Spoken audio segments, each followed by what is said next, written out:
भारत के खिलाफ बयानबाजी, कनाडा को पड़ी भारी, अपने ही घर में फंसे ट्रूडो।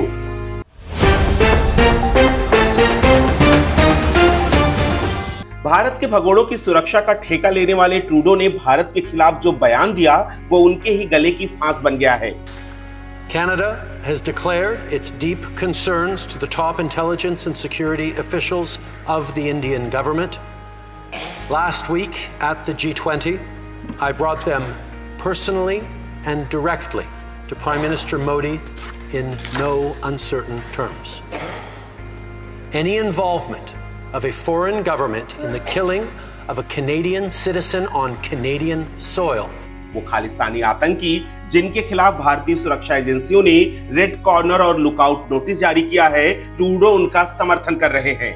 और जब वो गैंगवॉर में मारे गए तो सबसे ज्यादा दर्द ट्रूडो को ही हुआ। भारत के खिलाफ बयानबाजी में खालिस्तानी आतंकियों को लेकर उनका दर्द साफ दिख रहा था। जस्टिन ट्रूडो के खालिस्तानी आतंकी हरदीप सिंह निज्जर की हत्या के पीछे भारत के एजेंटों का हाथ होने के दावों के बाद भारत और कनाडा के बीच तनाव चरम पर है। दोनों देशों ने एक दूसरे के राजनयिकों को बाहर का रास्ता दिखा दिया। About reputational issues and reputational damage, if there's any country that needs to look at this, I think it is Canada and its growing reputation as a place, as a safe haven for terrorists, for extremists and for organized crime, and I think that's a country that needs to worry about it. लेकिन भारत ने एक कदम आगे जाकर Canada के किसी भी नागरिक की भारत में एंट्री पर बैन लगा दिया। कनाडा के प्रधानमंत्री जस्टिन ट्रूडो ने भारत पर आरोप लगाकर अपनी मुसीबतें बढ़ा ली हैं। अब विपक्ष उन्हें घेरने लगा है, उनसे सवाल पूछ रहा है। ऐसे में देश में होने वाले चुनावों से पहले ट्रूडो का ये दावा उन पर भारी पड़ सकता है। विपक्षी पार्टी के नेता एंड्रयू शीर ने कनाडा की संसद में प्रधानमंत्री जस्टिन ट्रूडो को जमकर खरी खोटी सुनाई। Like all Canadians, I was extremely shocked and disappointed when I learned of Justin Trudeau's actions this evening. Bharat पर लगाए आरोपों पर एंड्रयू शीर ने भरी संसद में ट्रूडो से पूछ लिया कि आपके पास अपनी साजिश के सिद्धांतों के लिए कोई सबूत है। शीर ने ट्रूडो से पूछा है कि आखिर क्यों उन्होंने एशियाई शक्ति से पंगा लिया है। चंद वोटों के खातिर अपने ही देश में सुरक्षा से समझौता करने वाले ट्रूडो अपने ही देश में विलेन बन गए हैं।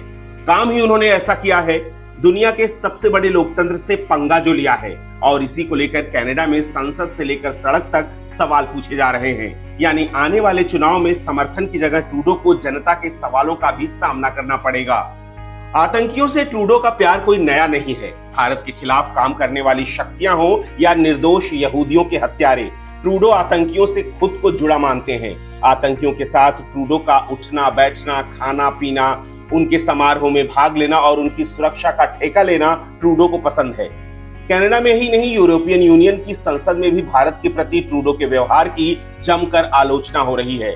जर्मन सांसद क्रिस्टीना एंडरसन कनाडा के प्रधानमंत्री को जमकर खरी खोटी सुनाई। उन्होंने ये तक कह दिया कि ट्रूडो, आप किसी भी लोकतंत्र के लिए अपमानजनक हैं, हमें अपनी उपस्थिति से बचाएं।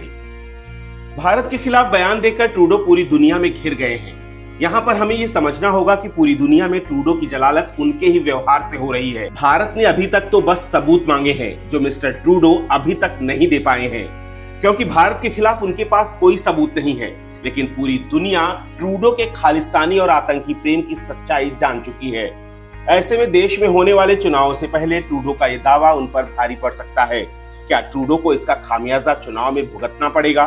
कनाडा में खालिस्तानियों की भरमार पर आप क्या कहेंगे? For more news and updates, follow Air News.